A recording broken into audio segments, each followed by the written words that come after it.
کہہ دو کہ اللہ جسے چاہتا ہے گمراہ کرتا ہے اور جو اس کی طرف رجوع ہوتا ہے اس کو اپنی طرف کا رستہ دکھاتا ہے، یعنی ان کو جو ایمان لاتے اور جن کے دل اللہ کی یاد سے آرام پاتے ہیں ان کو۔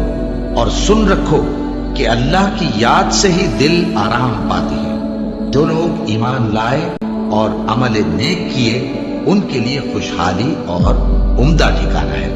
اور اگر شیطان کی طرف سے تمہارے دل میں کسی طرح کا وسوسہ پیدا ہو تو اللہ سے پناہ مانگو، بے شک وہ سننے والا ہے، سب کچھ جاننے والا ہے۔ جو لوگ پرہیزگار ہیں جب ان کو شیطان کی طرف سے کوئی وسوسہ پیدا ہوتا ہے تو چونک پڑتے ہیں اور دل کی آنکھیں کھول کر دیکھنے لگتے ہیں، اور جب قرآن پڑھا جائے تو توجہ سے سنا کرو اور خاموش رہا کرو تاکہ تم پر رحم کیا جائے، اور اپنے پروردگار کو دل ہی دل میں عاجزی اور خوف سے اور پست آواز سے صبح و شام یاد کرتے رہو، اور دیکھنا غافل نہ ہونا۔ پھر جب تم یہ نماز تمام کر چکو تو کھڑے اور بیٹھے اور لیٹے ہر حالت میں اللہ کو یاد کرو۔ پھر جب تم مطمئن ہو جاؤ تو پورے آداب کے ساتھ نماز پڑھو۔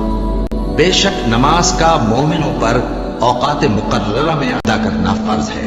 مسلمانوں، نجات نہ تو تمہاری آرزوؤں پر ہے اور نہ اہل کتاب کی آرزوؤں پر۔ جو شخص برائی کرے گا اسے اسی طرح کا بدلہ دیا جائے گا، اور وہ اللہ کے سوا نہ کسی کو حمایتی پائے گا اور نہ مددگار۔ اور جو کوئی رحمان کی یاد سے آنکھیں بند کر لے یعنی تغافل کرے، ہم اس پر ایک شیطان مقرر کر دیتے ہیں تو وہ اس کا ساتھی ہو جاتا ہے، اور یہ شیطان ان کو رستے سے روکتے رہتے ہیں اور وہ سمجھتے ہیں کہ وہ سیدھے رستے پر ہیں، یہاں تک کہ جب وہ ہمارے پاس آئے گا تو اس شیطان سے کہے گا کہ اے کاش مجھ میں اور تجھ میں مشرق و مغرب کا فاصلہ ہوتا، تو برا ساتھی ہے۔ اے اہل ایمان، اللہ کا بہت بہت ذکر کیا کرو اور صبح و شام اس کی پاکی بیان کرتے رہو۔ وہی تو ہے جو تم پر رحمت بھیجتا ہے اور اس کے فرشتے بھی، تاکہ تم کو اندھیروں سے نکال کر روشنی کی طرف لے جائے۔ اور اللہ مومنوں پر مہربان ہے۔ اور صبح و شام اپنے پروردگار کا نام لیتے رہو، اور رات کو بڑی دیر تک اس کے آگے سجدے کرو اور اس کی پاکی بیان کرتے رہو۔ اے نبی، یہ کتاب جو تمہاری طرف وحی کی گئی ہے اس کو پڑھا کرو اور نماز کے پابند رہو۔ کچھ شک نہیں کہ نماز بے حیائی اور بری باتوں سے روکتی ہے، اور اللہ کا ذکر سب سے بڑا ہے، اور جو کچھ تم کرتے ہو اللہ اسے جانتا ہے۔ مومنوں، جو پاکیزہ چیزیں اللہ نے تمہارے لیے حلال کی ہیں ان کو حرام نہ کرو، اور حد سے نہ بڑھو کہ اللہ حد سے بڑھنے والوں کو دوست نہیں رکھتا۔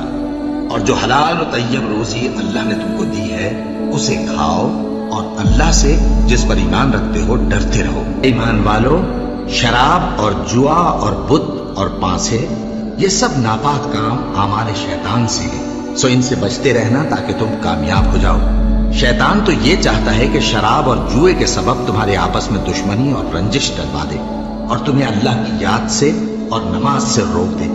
تو کیا تم لوگ ان کاموں سے باز آؤ گے؟ جو شخص نیک اعمال کرے گا، مرد ہو یا عورت، اور وہ مومن بھی ہوگا، تو ہم اس کو دنیا میں پاک زندگی بسر کروائیں گے اور آخرت میں ان کے اعمال کا نہایت اچھا صلہ دیں گے۔ سو جب تم قرآن پڑھنے لگو تو شیطان مردود سے اللہ کی پناہ مانگ لیا کرو۔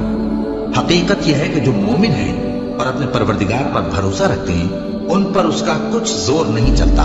اس کا زور انہی لوگوں پر چلتا ہے جو اس کو رفیق بناتے ہیں اور اس کے وسوسے کے سبب اللہ کے ساتھ شریک مقرر کرتے ہیں۔ سو تم مجھے یاد کیا کرو، میں تمہیں یاد کیا کروں گا، اور میرا احسان مانتے رہنا اور میری ناشکری نہ کرنا۔ اے ایمان والو، صبر اور نماز سے مدد لیا کرو، بے شک اللہ صبر کرنے والوں کے ساتھ ہے۔ اے اطمینان والی جان، اپنے پروردگار کی طرف لوٹ چل، تو اس سے راضی وہ تجھ سے راضی، سو تو میرے خاص بندوں میں شامل ہو جا اور میری بہشت میں داخل ہو جا۔